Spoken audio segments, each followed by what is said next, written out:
Hey phonies, Crazy Pretzel here with your SmackDown review. That's right, I actually broke my law. I watched SmackDown for once. The show looked like it could be decent, and actually it was overall pretty decent this week. So let's jump right into it. So we start the show off with Jack Swagger versus Alberto Del Rio in a no GQ match. And it was a very good match, I will admit. There was some kendo stick shots, we had a suplex on the ramp, we had Swagger get popped in the head and the jaw with a ladder, and he had some blood coming out. And then there were some pretty cool counters with like Swagger going for the Patriot lock or the ankle lock, and then Del Rio reversing it to the arm breaker, and then Swagger almost pinning him. That was pretty cool. And then Swagger got kind of a clean finish for once. He hit the gut wrench powerbomb on Del Rio and got the 3 count. So it was kind of cool seeing a heel win cleanly for once in WWE. You don't see that often, so it was cool. Next we had a Divas match, which I didn't expect much, and we didn't get much, so I'm not really complaining too much. Layla versus Oksana. What's kind of strange is Layla comes out to Taryn Terrell, aka Tiffany. I don't know if you remember her or not. Well, Taryn Terrell from TNA, but... So Layla comes out to her old theme song. I just find that kind of strange that Layla can't get her own theme song. Like she came out to Michelle McCool's theme song, like with the late Cool back in the day. And now she comes out to Tiffany's theme song. Weird. So, Layla beats Oksana with a roll-up. Nothing really great. Then we had a Shield promo backstage, which was okay. Then we have Fandango versus Justin Gabriel, and the crowd doing the Fandango thing or whatever. Really my first time seeing Fandango. I know a lot of people on YouTube, like Wrestling Jesus and the Brad Rules, 2 of my favorite guys I'm watching. I know they don't like Fandango. I don't really hate Fandango, but I don't really like him either. He's just kind of there. It just seems like he has like a Rick Martel, Rick Rudish kind of gimmick, but instead of him doing more with it, it's just like basically the fans are just acting like weird with it. Like, I feel like he should either be like a face, and encourage, you know, the fans to like to dance with him, and then like have him dance, and then they'll dance with him or something. Or I feel like he should just cut promos about, you know, he's a better dancer than the fans, he's better looking than the fans, and he can out wrestle, you know, anybody or something. At least do something like that instead of just being like kind of generic and whatnot. He's got some in-ring, you know, skills, like he has some good kicks and that he's got, you know, some agility with his top rope leg drop. He beat Justin Gabriel with it. I mean, he's not horrible, but they could do more with him, or he could do more, but it seems like they aren't. So, and then again, it might have been the British crowd, you know, doing it. We'll see how it is when he comes back to America. Americans are gonna be like, instead of going like that, you know. So, I don't know. Then we had Sheamus versus Big Show in a boring match. Big Show wins because Mark Henry comes out to distract Sheamus, and then Big Show punches him right in the jaw. Very boring match. It picked up toward the end.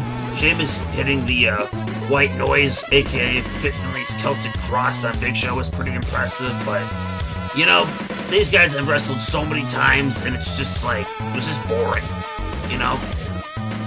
See how much time I have left. I get a whole like 10 minutes. So, but it was just kind of a boring matchup. And you know, I was watching like a Big Show versus The Undertaker, like an Undertaker DVD I have, and it's just amazing like how much more like entertaining it was to watch Big Show wrestle back then. Granted, maybe he was more in shape and stuff, but if you watch like his old bigger match, you know, Taker versus Big Show matches, the matches are like not just him dominating Taker. Taker actually, like, gets a shitload of offense in him, and it's actually, like, back and forth and back and forth. I feel like, you know, Sheamus should actually be able to, like, go toe-to-toe with Big Show, because it's not like Big Show is that much bigger than him, you know, height-wise. And, I mean, Sheamus is supposed to be known as, like, you know, a hard hitter and a warrior and stuff. He really should be able to at least trade, like, blows with Big Show, you know? And the match should, instead of it being Big Show slowly dominating, it should be like at least just a good old fist fight for like a lot of it, just, you know, to keep it like moving and stuff. So there's really no excuse for that. But speaking of no excuse, we get William Regal versus Wade Barrett, which I was looking forward to seeing, and they gave it 1 fucking minute and it was over. Barrett wins with that elbow, whatever that he's doing. I was disappointed with that because they gave the last match like 15 minutes and they couldn't give this 5 minutes. You know what I mean? And this, even if they didn't give it time for a match, they could have at least maybe just had it like, you know, end before it started and have like a big brawl between them or something. And then maybe like next week on SmackDown have Regal versus Barrett like in a feud or something for the IC title. I mean, is Barrett feuding with anybody right now? You know, why not feud with Regal? And even if Regal doesn't have to like beat him or anything, it could still be good, you know? I mean, why not do like what Gold? If you remember how Goldust was kind of putting over Sheamus and like other younger talent, why not have Regal do that, you know? But give him some TV time or something. I don't get it. Then we had Orton versus Henry and kind of a boring matchup. Henry won by DQ because Sheamus got his revenge for Henry interfering in his match earlier. Still a boring match because Orton's not very good anymore, in my opinion. Needs to turn heel. Then our main event, we had Dean Ambrose versus Taker. Good matchup, a little bit short, but it was pretty good, you know. Dean Ambrose looks strong in it. He almost won the matchup. He gave Taker a low blow and hit him with a DDT, and like, you know, the count was like 1, 2, and then, you know, Taker just got the shoulder up. So I mean, it was cool. He looked strong in it.